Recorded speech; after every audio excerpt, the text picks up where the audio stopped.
vois la connerie qu'ils ont? Bonjour à tous, bienvenue sur le plateau du Fishing Club où il règne une très chaude ambiance.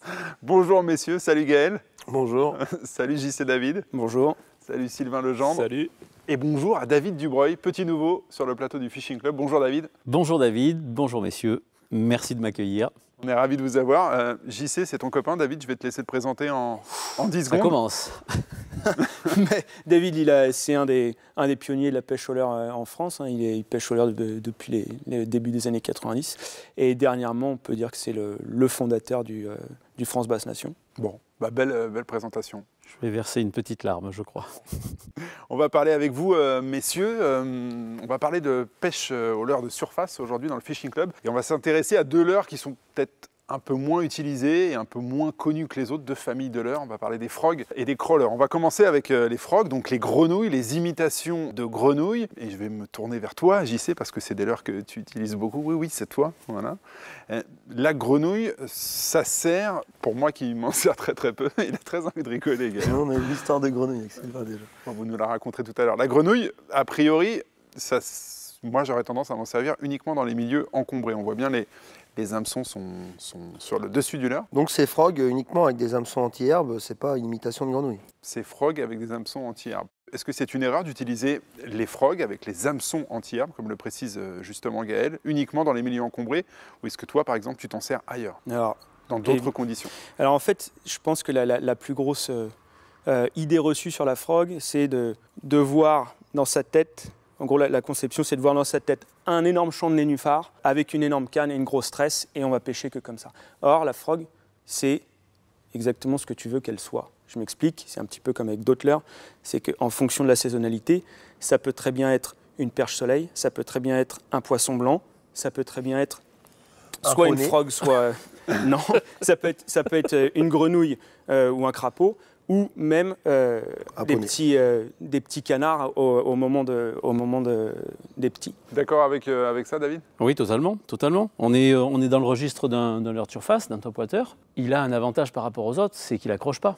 Donc on peut l'utiliser à la fois sur de l'eau libre, on peut l'utiliser également sur des couvertures végétales. Là où je ne comprends pas votre raisonnement, c'est quel avantage de l'utiliser sur de l'eau libre à partir du moment où il n'y a pas de risque de s'accrocher. Moi, ne le regarde pas. Hein. Oui, mais l'eau peut être libre, mais la bordure, elle ne l'est pas. C'est-à-dire qu'on va très souvent viser une bordure, on est plus ou moins précis, certains sont très précis comme Gaël, d'autres un petit peu moins, peut-être comme moi. Et quand on va taper la bordure avec un leurre, avec des triples, on va s'accrocher dans l'herbe sur la bordure directement, dans les bois morts. Avec une grenouille, on la fait rebondir sur le bord. Zéro risque d'accro. Ok. Exactement. Gaël. Après, là où ça reste à voir par espèce, c'est-à-dire que si jamais en pleine eau, tu as des attaques de perche sur une frog comme ça, il faut qu'elle soit balèze pour que tu réussisses à les pendre. C'est-à-dire que l'outil est génial, ça te permet de pêcher partout et tout ça. Si après, par exemple là, quand on prend une frog ici avec un hameçon double, si c'est pour pêcher sur des poissons où tu sais que ça va être un peu plus délicat à faire rentrer à la rigueur et que tu as quand même pas mal d'eau libre, un hameçon simple sur le dessus, tu auras quand même plus de résultats que des hameçons doubles. Mais dans l'idée, dès que tu auras des poissons pleine eau là, qui montent et qui sont pas très gros, tu vas quand même avoir beaucoup de ratés. Mais c'est des super outils pour se décomplexer, pour skipper dans les bordures, c'est creux, ça va tout seul. Et tu as quand même cette sensation de vie là, dès que tu as les pattes en silicone derrière, tu vas pouvoir vraiment ménager des pauses dans les endroits où tu as décidé de le faire, tout comme tu peux la faire ripper en surface et avoir des attaques réflexes sur les brocs. C'est le topwater ultime, c'est-à-dire qu'on va l'utiliser en lieu et place de tous les autres topwaters, mais en plus on va lui ouvrir la bordure, on va lui ouvrir les endroits encombrés, on va lui ouvrir les branches. Et pour quelqu'un qui débute, notamment la pêche, il est incompréhensible aujourd'hui que les gens qui débutent la pêche ne commencent pas par pêcher à la frog. C'est qui va vite là. Mais oui, mais parce que en plus c'est parfait. En plus, bien sûr. Mais oui, parce que c'est super pédagogique au niveau du lancer. Il ne va ludique. pas s'accrocher. Et c'est un leurre qui appelle le poisson de très loin et qui déplace des gros spécimens. Après, il y a une chose, c'est qu'il faut... il y a frog et frog dans la mesure où on propose différentes formes. Une forme qui est plus pointue, plus fine, va mieux se déplacer dans la végétation ou dans les nénuphars. Une frog qui est un petit peu plus large va mieux nager en walking the dog. Et une frog qui pop sera beaucoup plus intéressante pour aller pêcher sur des endroits proches de la berge où tu as juste besoin de travailler ta frog sur 3 mètres. Pouf, tu la ramènes, tu la relances. Sylvain, toi, tu utilises ça uniquement dans les zones de cover, comme disent les jeunes? Ouais, complètement. Moi, je suis un niais de la frog. Je la jette où un autre leurre peut pas passer, en fait. Point barre. Je vois pas peut-être pas point barre, mais c'est 90% de l'utilisation, quoi. Je vois pas ça comme un leurre ultime. Là, je te Déjà, rejoins. c'est un peu restrictif dans le sens où c'est une pêche de surface. Donc ça correspond pas forcément à toutes les espèces, à toutes les saisons. Donc, Mais c'est si un tu es petit peu parti étroit. pour pêcher en surface, Si je suis tu vas parti lui pour pêcher préférer un- d'autres. Ah Avant ouais, de mettre bah, une frog, alors, tu vas passer un stick, si un je pêche, popper. bah, je rejoins un peu Gaël sur l'histoire des perches, par exemple. Je vais préférer de loin utiliser un stick ou un truc comme ça qu'une frog. Ouais. Par contre, c'est vrai que j'adore utiliser ça dans peu d'eau pour les brochets, par exemple. Je trouve ça exceptionnel. Les attaques, elles sont spectaculaires. C'est vraiment un chouette leurre. Mais avec David, je pense c'est une qu'on corde est de entièrement plus à d'accord l'arc, avec quoi. ça. En eau complètement ouverte, où il faut travailler un leurre, par exemple, au-dessus des herbiers, un stick bait ou un popper, ou à mon sens un buzz bait, ça va vachement mieux passer. En revanche, dès que tu commences à avoir un peu des filaments, ou tu as un stick bait qui passe pas, ou tu as des accents triples exposés qui vont être problématiques, tu ne pourras jamais battre ça. Après, il y a quand même une grosse nuance à apporter quand même à la frog, c'est que c'est une des pêches où tu es obligé de différer au maximum le ferrage par rapport à tous les autres leurres Oui, de ça. surface. Et ça, pour le débutant, c'est quand même pas le plus simple. Tu peux expliquer pourquoi en prenant l'objet et qu'on comprenne bien, Gaël? Tu vois? Non, Vas-y. tu le fais, t'avais pas un basse en résine pour... Ah non, il est parti. Allez. Ah mince. Mais non, Faut tout lui enlever. simplement parce que lorsque le poisson vient se saisir, il faut qu'il puisse avoir suffisamment, qu'il dégage les hameçons, d'accord? Et du coup, effectivement, on a deux hameçons simples, deux hameçons exposés. Donc il faut avoir suffisamment d'amplitude au ferrage et d'action sur le poisson pour pouvoir planter les hameçons. Alors, Enfin, en ça, surface c'est en décrocheur. général, il faut mieux attendre que ça replonge et d'avoir la tension. Mais alors la grenouille, c'est encore C'est pire. Quoi. démultiplié. Des fois, tu es obligé le- d'attendre que le- ça fasse 1 mètre ou 2 avant d'envoyer un ferrage pour avoir une chance de planter. Le problème de la frog, bien souvent les ferrages, ce problème-là est résolu dans, allez, j'ai envie de dire, plus de 50% des cas par l'utilisation d'un matériel adéquat. Et là, on en est loin aujourd'hui. Beaucoup de gens pêchent à la frog, pas forcément avec le bon matériel. Moi, je quoi le voudrais matériel revenir, adéquat? tu vois, Juste Tu peux rater rapidement. 100% des poissons avec un Il matériel a dit, adéquat. Hein. pour tout le monde, ces grosses cannes et tout ça, c'est pas moi, je forcément voulais- ça. moi, je Alors voulais- méfie-toi. Et là, on pêche puissance. avec du gros hameçon, avec du gros matériel. Le poisson qui est ferré, il y a peut-être moins de touches, mais il est au bout. Ouais, mais si tu le fais au mauvais moment, il n'est pas au bout quand même. Hein. Bien sûr. Le problème, ça reste quand même le timing. Et c'est une expérience à faire, par contre, sur des brocs, à la frog, là, de vraiment le laisser partir et de voir qu'il peut faire 3-4 mètres avec une frog. Et donc, il faut se décomplexer par rapport à ça. Mais pour le débutant, qui a tendance à ferrer tout de suite, il aura quand même, si on prend 10 attaques à la frog, 10 sur un stick, alors évidemment, dans des milieux différents, il faut comparer ce qui est comparable, il y aura plus de résultats sur un stick que sur une frog. Parce que Entièrement sur un d'accord. frog, Mais c'est ça de fait la partie d'un conversion en apprentissage capture, général. ça, Ah, mais je dis pas le Ça contraire. fait partie de Mais c'est l'apprentissage. c'est bien pour ça que je dis que c'est pas forcément leur ultime. Et on sera quand même d'accord que la frog, ça déplace énormément de gros poissons. Tout le monde Ouais, est mais d'accord avec ça? c'est Mais un ça, très c'est bon leurre. Bien Est-ce sûr. qu'il y en Bien a sûr. un pour clore sur la frog et passer à l'autre type de leurre que l'on veut aborder, c'est-à-dire le crawler? Est-ce qu'il y en a un d'entre vous qui utilise la frog lorsque c'est pas strictement nécessaire pour ne pas s'accrocher? David, toi, tu peux démarrer à pêcher un plan d'eau alors que tu pourrais passer avec un stick et démarrer avec une frog. Ah oui, bien sûr. Oui, oui, oui. oui. Et c'est même ce que tu fais. Une petite bordure, un peu quelques branches, 2-3 feuilles, ça suffit. On peut mettre une frog. Malgré le fait d'avoir suffisamment de sang-froid pour décaler le ferrage, je trouve qu'il y a quand même beaucoup de ratés. Parce qu'en fait, il y a aussi un énorme problème d'utilisation de matériel, comme le mentionnait David au Moi, je départ. le vois tous les jours. On utilise souvent des cannes qui sont trop puissantes, trop raides, où il n'y a pas de, Il faut un peu de souplesse. dans le sion, et du coup, on arrache le leurre de la gueule du poisson. Alors que si on a une petite pointe, pof, qui va amortir la touche, encore une fois, il faut un petit peu de sang-froid juste pour rendre la main, et à ce moment-là, on mouline, on sent le poids du poisson, et là, on peut Il y a envoyer le ferrage. notamment des ratés sur les brochets qu'on peut peut-être corriger un peu en ouvrant légèrement Oui. les. Quand mettant on est les en pointes eau, un peu vers le haut. Ouais. en eau ouverte, on peut complètement donner un petit peu d'angle aux hameçons, 2-3 degrés, ça suffit largement. Et là, il y a beaucoup moins de ratés. Bon, on va passer au deuxième leurre qui est... Non, David, tu voulais... Non, je t'en prie. Moi, Sois j'aimerais le bienvenu ici, et puis revenir ajoute sur le quelque chose, matériel, si tu veux. notamment au niveau de la tresse. Il y a beaucoup d'incompréhension au niveau des jeunes qui débutent cette pêche-là, qui utilisent tout le temps des tresses beaucoup trop fines. Beaucoup trop fines. Beaucoup trop fines et en Pêche 8 avec brins des souvent. tresses de 8 brins, des tresses de 20 centièmes. Donc tu conseilles de la alors 4 que brins. Jean-Christophe, toi plus tu l'as rigide vu aux possible. États-Unis, toi tu dis c'est quoi, 65 livres? C'est au moins 50 livres. 65, il y en a qui pêchent en plus, parce qu'au-delà de la résistance, il y a l'aspect de la flottaison. Donc une tresse en 4 brins, comme le mentionne David, ça laisse rentrer plus d'air dans la tresse, donc ça flotte plus, et du coup, il y a une meilleure action sur le leurre. Je crois qu'elle va ajouter quelque chose. Non, pas spécialement. Moi, Et je elle est pêche, plus abrasive la 4 brins. Toutes Bien les plus pêches abrasive. fortes, je pêche 4 brins. Moi, je cherche pas. Les 8 brins, c'est pas pour les pêches fortes. C'est pour C'est pour Après, percer la couche d'eau. faut pas comparer le bass et le broc sur la frog. Sur le broc, si tu as des petits poissons qui mordent, des poissons qui font, on va dire, entre 40 et 55, tu vas avoir plus de déchets parce qu'ils arrivent, ils la pincent et ils replongent sans forcément l'engamer comme le ferait un bass. Donc, en effet, il y a du déchaufférage. Je pense que c'est vers ça. Mais les journées où ils veulent ça, c'est une bonne chose. Après, moi, je reste convaincu que la frog et l'écrevisse, ça fait partie des proies qui bougent des gros poissons parce que les gros poissons n'ont pas le choix. Une grenouille adulte, ça fait cette taille-là comme une écrevisse adulte. Donc, quelle que soit la taille du prédateur, s'il est axé sur des grenouilles, tu auras toujours la surprise de faire un très gros poisson qui mange ça. Parce que s'il fallait que tu le pêches avec une imitation de poisson, tu serais sur des imitations de poissons comme ça. Alors que grenouille et écrevisse, pour moi, et vers, à la rigueur, c'est les trois aux formes où tu sais jamais trop le client que tu vas avoir au bout. Parfait, messieurs. On va passer à l'autre leurre qui est assez peu utilisé finalement parmi les leurres de surface, c'est le crawler. David, je vais te laisser nous expliquer ce qu'est un crawler très brièvement et nous expliquer comment ça fonctionne surtout. Alors, pardon. Bienvenue. Pour un pêcheur français, je vais dire... nous dire qui l'a inventé, en quelle année, peut-être Non. au départ. Ah non, C'est son émission. Pour le pêcheur français, un crawler, c'est bien un leurre qui nage le crawl. Et donc, en fait, on le voit bien, il vient chercher le bras droit, bras gauche, bras droit. Et notre crawler, il va faire à peu près la même chose, c'est-à-dire qu'il va chercher à droite, il va chercher à gauche. Et en fait, c'est un leurre, voilà, là, je vous ai amené ici, c'est un petit jitterbug. Jitterbug, c'est Fred Arbogast qui a inventé ça, je pense, dans les années 30, 40, 50, je ne sais pas.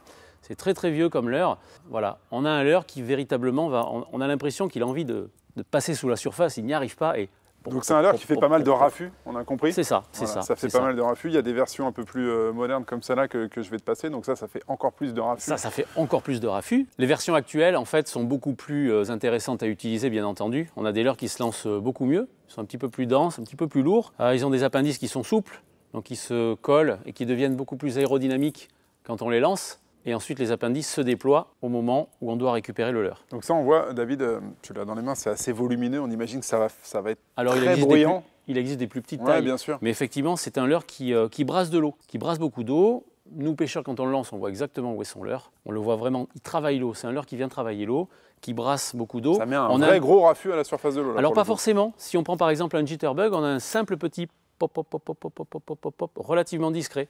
Il le fait C'est bien. pas- Ouais, Il le le fait, fait à base de pop, pop, pop, Bon, pop. moi, je m'en vais, je commence à en avoir marre. Non, reste, il te taquine. Là, c'est ton bisutage. non, c'est pas forcément un leurre qui fait beaucoup de raffus. On a des appendices métalliques, par exemple, qui viennent claquer des fois et qui font vraiment du bruit. Ça, je suis pas persuadé que ça fasse beaucoup de bruit. Et un jitterbug original fait pas tant de bruit que ça. Il a une action vraiment intéressante, mais c'est pas un raffut de tous les diables. Bon, est-ce qu'il y en a un ici qui aime pêcher avec les crawlers? Sylvain, il est passionné. non, il mais par la moi, frog non. et par le Alors, crawler, lui. Grand chelem. Je dois en avoir un dans mes boîtes. Il est bien caché sous les autres, mais je dois en avoir un. C'est un truc, ça va me faire marrer de prendre un poisson avec. Mais pour moi, ça va s'arrêter là, clairement, quoi. Gaël, toi? J'en ai dans ma crawlers boîte, pas forcément avec des trucs en plastique souple, plus métallique en général. Ouais. Et tu les dégaines à quel moment? J'utilise de deux manières, clairement. Il y en a une qui me fait relativement marrer, c'est-à-dire que c'est un peu comme quand j'utilise un popper pour les brocher. Je fais vraiment du pitching dans le bord, très discret, entre les trouées, et je le fais à peine aller, qu'il part, touc, touc, touc, puis je l'arrête. Et là, en fait, je veux le voir vraiment sauter, C'est pas le même que moi. vraiment surgir de l'arbre et puis le prendre en plein travers. Là, ça me branche pas mal. Et après, c'est intéressant quand j'aime bien les plafonds assez bas, des temps un peu orageux et tout des hauts fonds là où tu as quelques végétations qui passent là pour pêcher un peu comme tu ferais avec un buzzbait en fait. Le truc, c'est que tu vas un peu plus lentement, mais par contre, ça fait des belles attaques. Donc ce côté-là est sympa. En général, ils n'arrivent pas là-dessus doucement. Tu vois. Quand ça arrive, ça fait du bruit, mais c'est bien reçu. JC, toi Moi, absolument pas. Je ne pêche absolument pas avec ça parce que, c'est un côté ludique, hein, c'est sûr, mais c'est que pour moi, tu pêches beaucoup trop lentement avec ça et en plus, tu as des hameçons triples exposés et tu t'exposes à des décrochés sans arrêt. Moi, je dis pas que ça prend pas de poisson, hein, ça attire le poisson de loin, c'est tout. Mais comme le disait Gaël, je préfère 100 fois soit pêcher avec un crankbait, wakebait, d'accord, que tu lances, tu ramènes ou tu vas le ramener assez rapidement, ou alors directement avec un buzzbait qui, pour moi, a une sonorité supérieure à ça, où tu vas jouer sur le trailer en plus, et surtout, c'est que tu as un hameçon simple, donc si le poisson il prend, tu sais qu'il est au bateau. Moi, je pense qu'il y a un petit parallèle à faire entre ce sujet-là et le sujet qu'on a fait tout à l'heure sur la frog. On a quand même un leurre en France qui est relativement connu, la basiliski, qui reprend une forme de grenouille, mais qui s'utilise exactement comme un crawler. Et on a ce leurre-là qui fait un peu le parallèle. Et aujourd'hui, beaucoup de pêcheurs français préfèrent utiliser une basiliski qu'un crawler avec 2 triples. Ok, on a bien compris, c'est pas des leurres avec le crawler, c'est pas un leurre avec lequel vous pêchez très Après, régulièrement. une chose importante, c'est qu'il y a beaucoup de monde qui ne l'utilise pas, et donc il y a plein d'endroits où les poissons ne connaissent pas. D'accord, faut bien voir ça aussi. C'est-à-dire que sur des plans d'eau qui sont surpêchés au stick ou surpêchés au buzzbait ou n'importe, Ça peut faire des c'est différences. une alternative parce que la sonorité est différente, parce que la présentation est différente, la flotte, même le mouvement en surface est différent. Donc, faut pas forcément occulter ce phénomène-là. Enfin, l'action en la manière dont elle-même, l'action est intéressante. C'est ce que les gens apprécient sur la Basiliski. Hein. C'est pour ça qu'ils l'utilisent intensivement. Mais pour le coup, elle cumule les avantages de la frog et du crawler, puisqu'il y a le côté anti-herbe qui permet de la stripper. Ouais. De... Je suis d'accord avec ça, sauf que ça a faussé le game, un peu comme on peut dire. C'est que ça a complètement occulté la puissance de cet outil-là. Là. Tu vois, juste d'une frog normale. Et du coup, dans la tête des gens, maintenant, la pêche à la frog, c'est la Basiliski. Or, tu te coupes de tout.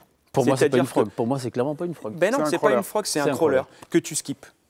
C'est tout. Alors que tu vas pas pouvoir, avec une Basiliski, l'animer correctement sur des tapis végétaux, à faire du surplace réellement. Il n'y aura pas l'action que va avoir une frog qui pop ou une frog qui nage vraiment walking the dog. Eh ben c'est parfait. Merci messieurs. De rien. Merci, on va parler de la mer à présent dans le Fishing Club et on va s'intéresser à l'intérêt éventuel d'avoir un permis pour les pêcheurs en mer.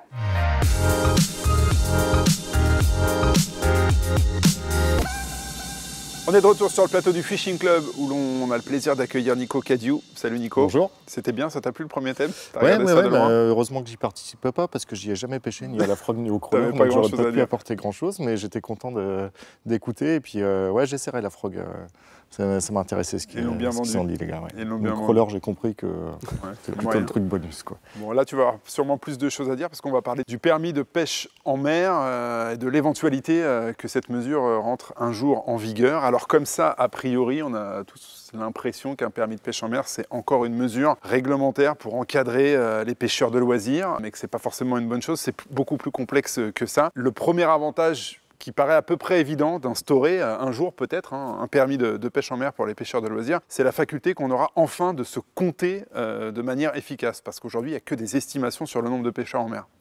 Ouais, je suis tout à fait d'accord et je pense que c'est même, tu dis l'avantage principal à mes yeux pour l'instant. Alors le débat va peut-être ouvrir à d'autres choses. Pour moi, c'est le seul avantage. Aujourd'hui, j'en vois pas d'autres. Bon, il y a des inconvénients aussi, mais c'est vrai que ça, c'est quelque chose qui nous manque cruellement. Alors est-ce que le permis est la bonne solution pour réussir à nous compter? Il y a peut-être d'autres solutions aussi. Mais clairement, aujourd'hui, c'est sur la table au niveau politique. C'est une question qui va être d'actualité très très vite aujourd'hui.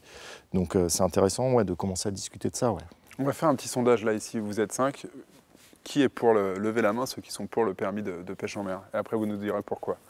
Donc, on va commencer par David, parce que tu es le seul, a priori, qui n'est pas favorable à un permis de pêche en mer. J'ai pas levé la main non plus.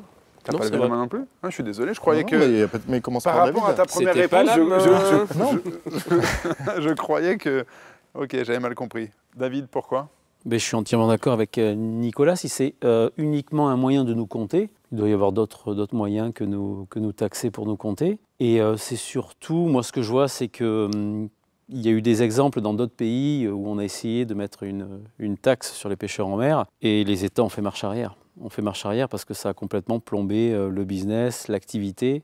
On sait très bien que moins de pêcheurs au bord de l'eau, c'est moins de surveillance des milieux. On est quand même les sentinelles. Et moins de pêcheurs au bord de l'eau, c'est jamais bon. Alors Nico, pardon, j'avais cru comprendre à ta première intervention que tu étais plutôt favorable pour justement qu'on puisse se compter. J'avais dit que c'est le seul avantage que j'y voyais. Et puis moi, je suis très très inquiet de ce qui s'est passé, en particulier en Espagne ou au Portugal, où clairement ça a tué le marché de la pêche. Où aujourd'hui, voilà, la grand-mère qui a amené son petit-fils chercher 3 palourdes n'a plus le droit de le faire, ou alors pêcher tu vois, des éperlans à la mitraillette n'a plus le droit de le faire si le permis n'est pas pris. Et clairement, le nombre de pêcheurs s'est complètement cassé la gueule. On recrute plus du tout de nouveaux pêcheurs, ou très très peu. Il faut vraiment être motivé quand tu es un touriste qui arrive en bord de mer à un moment pour aller faire une déclaration, payer un permis pour avoir le droit d'aller pratiquer notre loisir. Alors il y a peut-être des situations intermédiaires à faire, mais aujourd'hui dans les autres pays, on voit que ça a fait chuter le nombre de pêcheurs, qu'il y a énormément de magasins qui ont dû fermer leurs portes. JC, il n'a pas l'air du tout d'accord avec Non, toi. parce que moi, toi, voilà, il y en a tu qui as savent, d'autres exemples? J'arrive de Louisiane, ça faisait 5 ans que j'étais aux États-Unis. Je payais un permis pour l'eau douce et pour la mer. Donc c'était un même permis pour tout l'État. C'était 20 € à l'année en tant que résident. Et quand tu recevais, quand tu avais ce permis, tu avais une mini-formation. Mais c'est surtout que là-bas, ils se donnent les moyens de contrôler.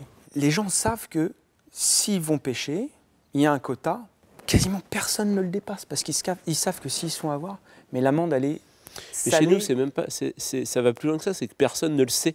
En fait, les types connaissent même pas les règles. Donc tu peux avoir des mecs qui font un saut de Barcé Ici, sur une digue et en toute bonne foi, sans réellement être conscient de ce qu'ils font, quoi. Ouais, non, mais c'est Donc, pour il y a ça que d'accord, la il y a notion argument, aujourd'hui d'éducation. en France, les gens C'est- n'ont pas connaissance des mailles, par exemple, Il y en pour a le beaucoup. poisson en mer. Il y en a beaucoup. Énormément. Mais le problème, c'est que c'est pour ça que moi, je serais assez favorable au permis. Après, on n'a pas parlé de somme d'argent, on a parlé de rien du Non, tout. non, on a parlé du principe déjà. Voilà, Comment c'est-à-dire qu'il faut bien différencier. Il y a la pêche à la canne, mais il y a aussi la pêche à pied en mer. Et quand tu vois La ces plongée. hordes de touristes qui débarquent l'été, là, qui vont défoncer des plages à la recherche de coques, qui vont faire tous les trous au crochet et tout ça, là. Sur l'estran, c'est la partie la plus productive et c'est là où il y a le plus de juvéniles aussi. Voir comment c'est déglingué et que les mecs le font comme ça sans se soucier de quoi que ce soit et tout ça parce que c'est gratuit, on en ramène plus que prévu, on en baigne la moitié au camping et tout ça, ça me gêne ça, clairement. Bah oui. Ça me gêne. Et à partir de là, je me dis s'il y a un permis, parce qu'on a parlé d'un permis, on n'a pas forcément parlé d'une carte, c'est-à-dire qu'il On a dit parlé d'un permis. dit que normalement, Tu as une formation. tu as besoin d'avoir au moins une formation ou un petit truc à suivre, même si c'est 2 € la carte. C'est-à-dire que dans le permis, c'est pas grave. Ce qu'il faut, c'est que les gens ils aient au moins une formation initiale avant d'aller tout défoncer. Mais comme à la C'est, chasse. À la chasse, tu as une Donc formation. là, tu Ouais, rejoins c'est Sylvain, en fait. une arme, mais- Tu rejoins la position de Sylvain, c'est-à-dire que pour toi, le permis, c'est déjà une première mesure pour éduquer les gens Moi, j'ai- qui vont aller faire des prélèvements en mer, que ce soit de coquillages, de crustacés ou de poissons. Alors, il y a ce côté-là, il y a le côté qui va faciliter le passage de l'information pour essayer de leur expliquer qu'il ne faut peut-être pas faire n'importe quoi ou qu'il y a des règles, etc. Et puis, une taxe, si elle est employée pour le milieu, ça peut permettre, comme je sais qu'ils le font par exemple aux US, de prendre des mesures pour recréer. Alors là-bas, ils baignent des wagons de métro pour faire des structures. Alors, on n'a peut-être pas besoin de ça partout chez nous, mais c'est ce genre de Créer des récifs mesures qui artificiels peut, en voilà, France. ça peut y avoir un retour vers le milieu, au moins, qui peut être aussi intéressant, quoi. Alors David disait, on n'a pas besoin d'un permis pour se compter. David, ça serait quoi l'alternative à un permis pour dénombrer déjà de manière exacte le nombre de pêcheurs en mer en France? On peut les compter aujourd'hui, ça a été estimé, l'Ifremer l'a estimé. Elle a grossi les chiffres vis-à-vis de l'Union européenne, mais bon, ça c'est autre chose. Mais il y a quand même des chiffres qui circulent, on serait autour de 3 millions de pêcheurs, on va sans dire, compter les pêcheurs à pied. sans compter les pêcheurs à pied, Et où on là- serait peut-être autour de 5 millions, avec les pêcheurs à pied. Maintenant, je voudrais rebondir un petit peu sur ce que disait Sylvain. Moi, j'ai l'expérience de l'eau douce, où l'argent collecté ne va pas forcément au bon endroit. Et là se pose la question de je pense qui va qu'on a connecter, tous, qui cette va base-là de collecter cet réflexion. argent. Ouais. Qui va collecter cet argent? Nous, l'argent des cartes de pêche partent tous les ans à la caravane du Tour de France. C'est pour ça que j'ai dit si l'argent de Qui ces va taxes- collecter cet argent? Si ce aller sont au les milieu. mêmes qui collectent l'argent des pêcheurs en mer, les mêmes, je vais le dire, les mêmes zozos qui nous collectent notre taxe à nous pour l'eau douce, on est mal barré en mer. Moi, je suis complètement d'accord avec ça et j'irais même, on va dire un peu plus loin que ça, c'est que je me fais des soucis sur l'utilisation qui sera faite de cet argent-là. Et je me dis aussi qu'aujourd'hui, il y a des problèmes sur l'estran, de surpêche, il y a des problèmes sur certaines espèces. Mais aujourd'hui, le problème principal de ressources en mer et qui fait que c'est de plus en plus difficile de nous amuser, c'est la surpêche professionnelle. Les professionnels, on leur donne des subventions avec nos impôts. Et nous, pour avoir le droit de prélever un poisson, il faudrait qu'on paye pour avoir ce droit-là. Et ça me dérange profondément que mes impôts servent à subventionner des chalutiers qui vont aller racler les fonds, puis pomper les poissons à la pompe pour les transformer en farine et en pain de poisson qui vont se retrouver dans les supermarchés et qu'à côté, moi, on me demande pour peut-être prélever un poisson ou même pour les relâcher si je veux, de payer. Je trouve qu'il y a une incohérence là-dedans.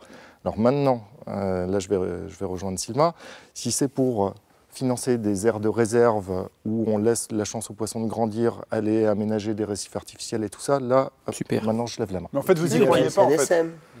En fait, vous n'y croyez pas. mais Vous c'est vous dites, tout à si on fait ça, instaure ouais. un permis de pêche en mer, si ça servait à ça, ça serait une bonne chose, mais vous avez à peu près aucun espoir que Mais ça, non, mais ça parce que soit le cas dans la pratique. C'est comme partout en France, c'est-à-dire que dès qu'on prend une mesure pour la pêche, c'est une mesurette. C'est-à-dire qu'on ne se donne pas les moyens d'appliquer les directives dont on a décidé ensemble. Et ça, c'est un énorme souci. Là, on est en train de essayer de se battre pour ça. Et il y a quelques semaines, le Parlement européen a alloué un budget 6 milliards pour la protection du milieu, pour le développement de la pêche et protection donc de l'environnement marin. Et là-dedans, au sein de ce budget de 6 milliards, il y a 35% qui va partir au développement de la pêche industrielle pour Le surarmement des le bateaux-usines. surarmement des bateaux-usines. Pour faire ça. Et ensuite, C'est une catastrophe, et derrière, il donne l'opportunité au sein de l'Union européenne à chaque nation de redéfinir ce que c'est que la pêche côtière. Donc, c'est-à-dire que maintenant, certains vont se dire la pêche côtière, ça va être différent. Et nous, on va se donner le droit de venir chaluter à moins de 300 mètres des plages et détruire toutes ces zones jusque-là protégées. Donc, c'est complètement débile. Mais quand tu as dit tout à l'heure que tu étais favorable à un permis de pêche en mer, Mhm. la première raison, c'est quoi si tu devais en L'éducation. trouver L'éducation. L'éducation Donc, des gens. Gaël, Sylvain et toi, vous êtes pour un permis en mer pour ces notions d'éducation uniquement. Mhm. Le comptage des pêcheurs en mer, c'est un faux débat pour Non, moi. non, moi je pense que c'est aussi une donnée intéressante. Et quelles que soient les estimations faites, ce sera jamais aussi précis qu'un nombre de cartes. Alors, il y a les estimations, le nombre de pêcheurs. Il y a aussi, à un moment, là je vais retourner dans les arguments pour le permis, l'autorisation, comme on veut, c'est le fait de savoir qu'on est 3 525 000. S'il y a un encadrement comme ça, il y a sûrement un représentant des pêcheurs qui va pouvoir parler au nom de ces millions de personnes, des lecteurs, et avec un pouvoir qui est différent de celui qu'on a aujourd'hui, où il y a certes des représentants de fédérations qui... C'est un qui village font, gaulois un petit peu. Oui, alors, ils représentent, même s'ils représentent la pêche de loisirs, ils représentent leurs adhérents, avant tout, quelques dizaines de milliers de personnes. Et forcément, quand on parle au nom de 3 millions de personnes, de Français, d'électeurs, on n'aurait pas le même poids que quand on parle Un poids au électoral, nom ouais. Ça, c'est sûr. de dizaines de C'est milliers. sûr que ça peut jouer. Mais en Ça, plus, c'est un désavantage. pardon, mais en plus, je pense que, enfin, sans faire de la physique quantique, le comptage des pêcheurs par le biais d'un permis va modifier le nombre de pêcheurs. Bien sûr. C'est-à-dire que Faire si on est à baisser. 5 millions, si on fait payer demain une taxe, parce que j'appelle ça une taxe, On va en perdre la moitié en on route. sera plus qu'un Même si million. c'est de l'ordre du symbolique, Gaël, tout à l'heure tu voulais aborder le prix d'un éventuel permis de pêche en mer. Ça peut être de l'ordre du symbolique. On peut dire aux gens c'est 2 €, mais comme ça nous permet de se structurer, de se compter. Et en même temps, vous recevez une petite formation, soit par un fascicule ou j'en sais rien. Je ne sais pas ce qu'on peut imaginer. Ça peut être symbolique. Ah oui, Ouais. mais pour moi, ce serait ça. Ouais. Enfin, Bah oui. il n'y a pas besoin que ce soit... À la rigueur, tu pourrais même faire deux trucs. C'est-à-dire que il y a des endroits où le permis, si tu prélèves pas, il est moins cher que si tu prélèves, tu vois. C'est-à-dire que tu pourrais dire, voilà, vous allez aller pêcher en mer, c'est 50 centimes, c'est le prix du papier, si tu veux, ou du truc qu'on te délivre, c'est 50 centimes le permis. Vous voulez garder des poissons, c'est 5 € ou 10 €, c'est pas grave. Mais dans l'idée que les gens, déjà, ils affichent la couleur, c'est-à-dire de dire, on y va, c'est récréatif, on y va, c'est pour manger, et voilà, et c'est parti. Tu Après, payes, est-ce 4 qu'on est obligé €, tu télécharges l'appli de la Fédération de pêche en mer et selon ta position, tu sais quelle est la réglementation, ce qu'il faut faire, pas faire. Voilà. Sur les Après, intoxications alimentaires aussi. oui, hein. sur sûr. plein de Mais tu choses. sais, avec les coquillages, il y a des fois où tu as des bactéries là, et ce serait quand même. Enfin, alors où tout le monde est connecté maintenant avec les portables, si tu veux, tu arrives sur une zone, tu as pris ton truc, comme disait Sylvain, tu as le truc, ça te met à consommation fortement déconseillée. À cause de. Au moins, ça éviterait aussi des drames, tu vois, parce que les coquillages, c'est un truc où tu peux bien être malade. Tu vois, tous ceux qui ont testé ces expériences-là, ils s'en souviennent. Donc, dans l'idée, en effet, il y a la notion de permis, mais il y a aussi la notion d'accessibilité à une info qui Une peut te info, servir bien sûr.